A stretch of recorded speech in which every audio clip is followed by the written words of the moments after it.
Cops have read it. What's the most bullsh sounding excuse you got that actually turned out to be true? My dad is an officer and he pulled someone over for speeding and running a red light and they said their breast implant burst. He called EMS to rush them to the hospital and turned out it didn't. It's actually very dangerous if they leak. Do you know why I pulled you over? My boob exploded. I used to work as a military police officer. I was working at the main gate one night and this guy tried to come on base but he didn't have any ID other than a driver's license, so I couldn't let him on. The guy told me that a general said he could come on but he didn't have any proof of that and he didn't know what the general's name was.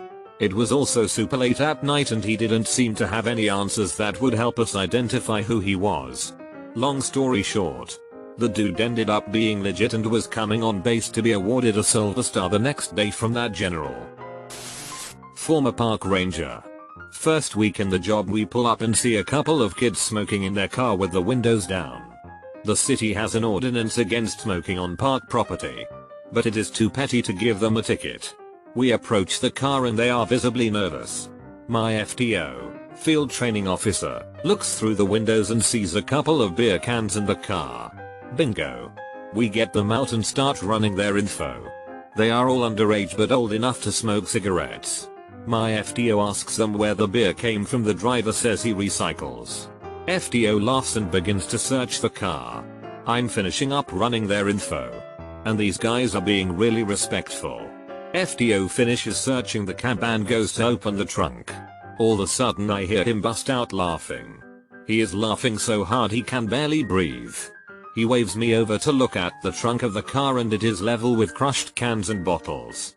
My FTO said that he has heard that excuse for 20 years and this is the first time it was true. He walked up, uncuffed the driver and let him go. Not a cop but I did get stopped by one for eating a taco. I worked at a community college in LA that had a high school right next to it. Well, there was a lot of substances sold through the fence at the high school, so there was always a cops driving up and down the street between the schools. Couldn't get a parking pass since I just worked at the school, so I always parked on that street. Hit up Taco Bell for lunch and was sitting in my car eating my double-decker tacos when a cop drove past. Next thing I know he's flipping a U-turn and heading right for me. He slides to a stop driver window to driver window and yells at what the hell do you think you're doing? Stunned I just said eating my lunch. Well, he isn't buying it and says I'm hiding something. I just hold up my taco and looked so confused. He burst out laughing and peeled out. Saw him a few times after that and he always waved and had the biggest grin on his face. My friend had something similar happen. He got a burrito he'd been craving and had it in his lap. At a stoplight he's looking down at the burrito salivating over it when a police pulls over and tells him to get off his phone. He just lifted up the burrito and the officer laughed and drove away. The way he tells it cracks everyone up. Not a cop. Family friend was. Pulled a guy over who was speeding profusely. Guy was obviously disheveled. He said he was headed to the hospital because he had a tick on his PP. Cop was confused, but he escorted him there. Then waited in the lobby to check on him, see if he was blowing smoke. After a while, he asked the desk what was going on. Why it took so long to take a tick off his PP. Her reply, it wasn't on it. It was in it. I cringed. My first ever real call was for a flasher at the local park. When I got there and finally found him, it was a mentally impaired young man 16-17 who had a layer of headphones on in a full Pooh Bear. I said, hey man, come here, what the hell is going on? You know you have to keep your pants on, especially at the park. He goes on to tell me he had bad itching down his pants and couldn't take it anymore, so he had to rip his pants off and was running home to get help. I said, come on, you couldn't make it home first? He said no, I had ants in my pants.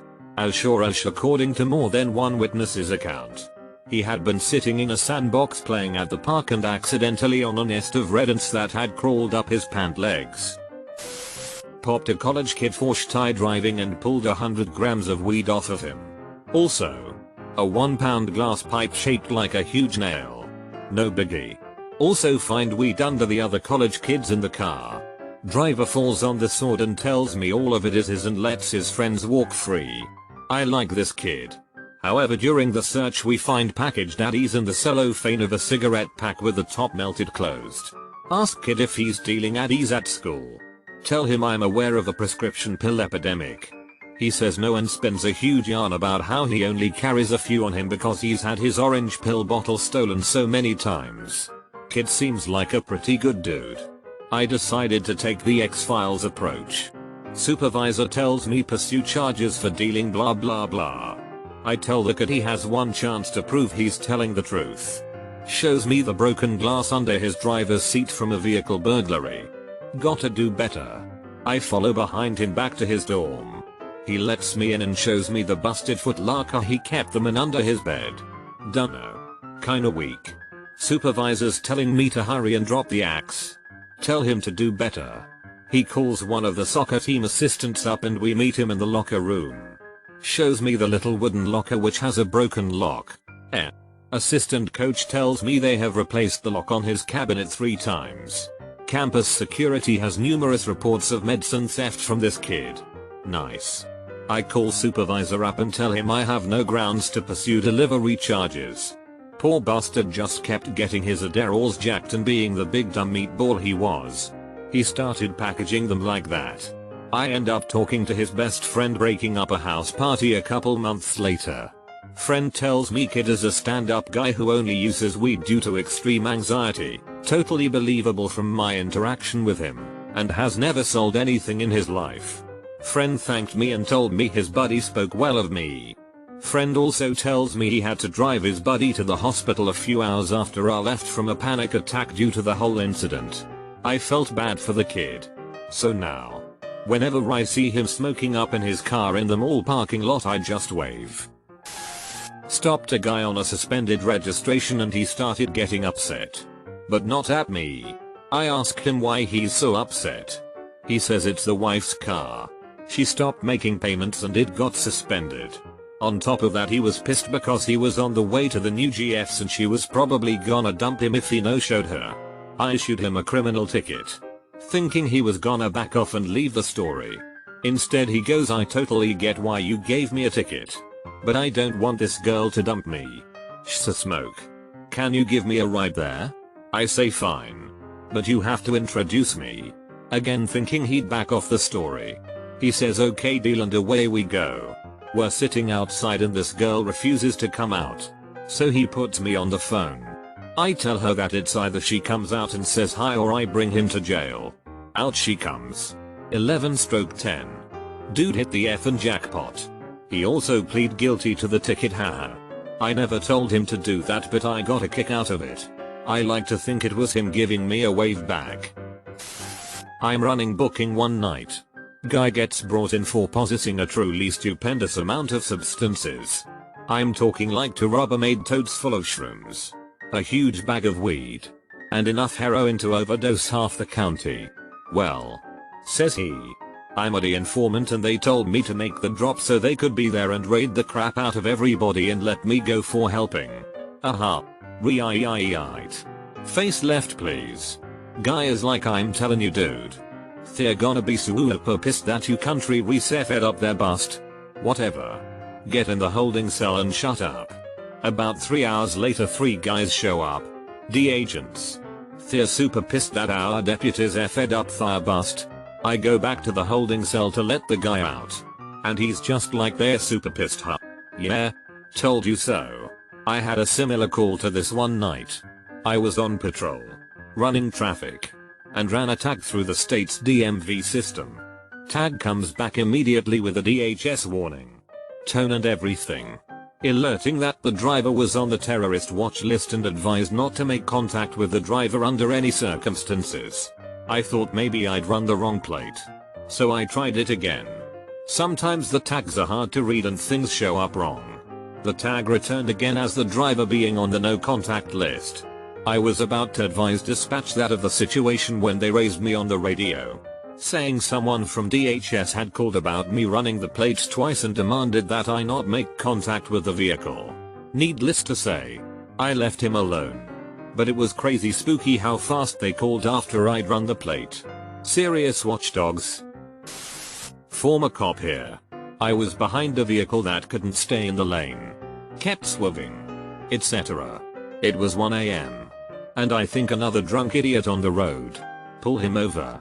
Guy is a straight up a-hole to me. Cursed me out. Yelling at me. And I notice his speech is slurred. I get him out to car. And I can smell a fruity smell on his breath and he has to lean against the car for support. I ask him how much he had to drink and he tells me to F off. By this point I'm ready to bring him in for a DUI. But I just had a feeling something wasn't right. I called EMS to come check him. Blood sugar was at 40. Not drunk. Just a diabetic. If I would have arrested him, he probably would have died before I finished the paperwork. Go with your gut if something doesn't seem right. I was driving with my fiancé and we went through a roadblock where they checked registration and we get to the cops and they ask for our registration. I'm sitting in the passenger seat so I open up the glove box and right there is a clear unmarked baggie filled to the brim with catnip. I completely forgot it was there and just froze. Wide-eyed. I turned to look at the cop shining his light through my open window and he's frozen too. Just staring at the baggie with this look on his face like really? I just started immediately professing OMG I swear to God this is catnip. You can take it and smell it or test it or whatever like I swear. And at this point it's just so ridiculous that I start cracking up. And the cop takes it and reasonably deduces I'm telling the truth.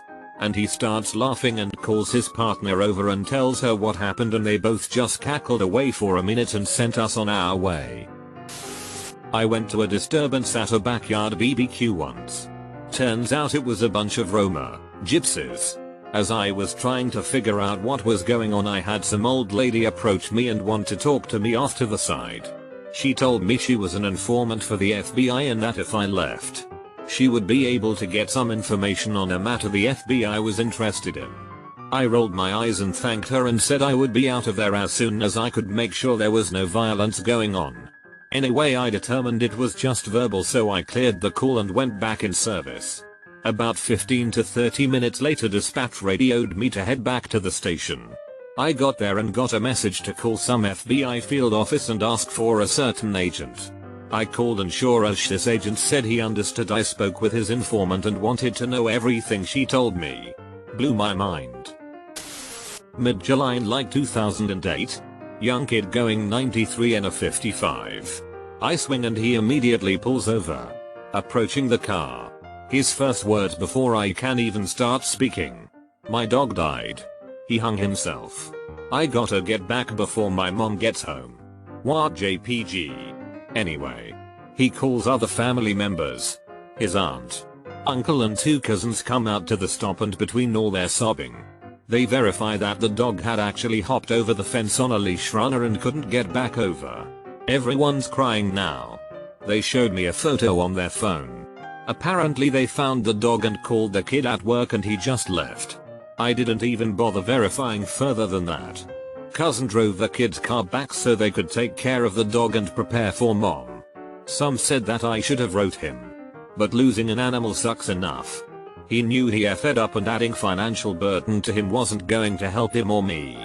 I'm glad there are cops out there who understand both how horrible losing a dog is and how financially hard it is to get a ticket as a kid. Insurance is already too high. Of course kids should be more careful and it's not the cops' fault they got pulled over. But you did the right thing in this scenario. My dad was a cop and my favorite story of his goes like this. He's a young cop in a rough neighborhood. It's so late that the stoplights are flashing red, meaning treated like a stop sign. Out of nowhere this pink caddy goes rolling through the intersection. My dad pulls him over. A big black dude was driving. The caddy had fur interior. Dice in the mirror. A real pimp car if you know what I mean. My dad goes, "Sir, do you know you ran that light back there?" And this guy says, "Officer, I do believe I got between the flashes." My dad was laughing so hard he had to let the guy go. Not a cop, but I had a run-in with one that was really funny once. When I was 18. I was on a double date with a friend. And we stepped out of a restaurant to smoke. A cop came up and started harassing us, telling us there had been break-ins into cars in the area. Eventually, he said he needed to pat us down. And he pulled a brown paper bag out of my friend's pocket. He got a smug look on his face and asked, So, what's in here? Huh? My friend said. The Emancipation Proclamation with a completely straight face. The cop opened a bag, pulled out a small booklet, got embarrassed, and let us go. My friend had been to the Lincoln Museum earlier that day and did actually have a small copy of the Emancipation Proclamation in his pocket. Cop here got a call of a domestic dispute that sounded very heated and a lot of banging was heard. Get to scene and I can hear someone yelling and swearing and brawling. Doesn't sound good at all. Guy answers the door, shirt off and angry, but seems bewildered as to why police had been called. He told me he was building IKEA furniture. Sounds like the most bullsh thing. But we enter, see the new IKEA furniture half set up and no one else is home. Color me surprised.